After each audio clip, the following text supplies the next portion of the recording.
যারা বলেন যে বাবার বাড়িতে মেয়েরা রাজকন্যা আর শ্বশুর বাড়িতে দাসী, শ্বশুর বাড়ির ভাতের অনেক দাম, কিসের উপর ভিত্তি করে বাবার বাড়িতে রাজকন্যা বলেন জানি না। এতটুকু বলি, আপনার অভিজ্ঞতা স্বল্প, এখনো বাস্তবতা দেখেননি, এই জন্য বাবার বাড়িটা আপনার কাছে রাজপ্রাসাদ।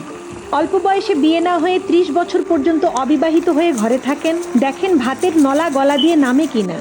প্রতিবেশীর অল্প বয়সী মেয়েটা যখন বাচ্চা কোলে নিয়ে আপনার সামনে দিয়ে হাঁটে, তখন কেমন অনুভূতি হয়? আপনার জন্মদাত্রী কিভাবে আপনাকে কলিজা ছেঁড়া আঘাত করা খোঁটা দেয় বয়স বেশি হয়ে যাওয়ায়? কোনোদিন প্রতিবেশীর সেই খোঁটা শুনেছেন? ডিভোর্সি মেয়ের অবস্থা দেখবেন, জামাই বাড়িতে অশান্তি হোক সবাই বলবে চলে আসো, আমরা আছি।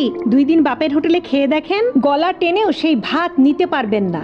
আপনি যে আদরের কন্যা, দেখেন আপনার কিং বাবা আর কুইন মা উঠতে বসতে কিভাবে খোঁটা দেয়।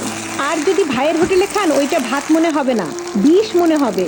আর আপনি যদি কালো হন, আর কি বলবো, জন্মের পর থেকেই দেখবেন আপনার কোনো গুণ আর এই সমাজ দেখবে না। তাই আপনি যতই বলেন না কেন বাবার রাজকন্যা, আপনি আসলে কি তা এখনো জানেন না।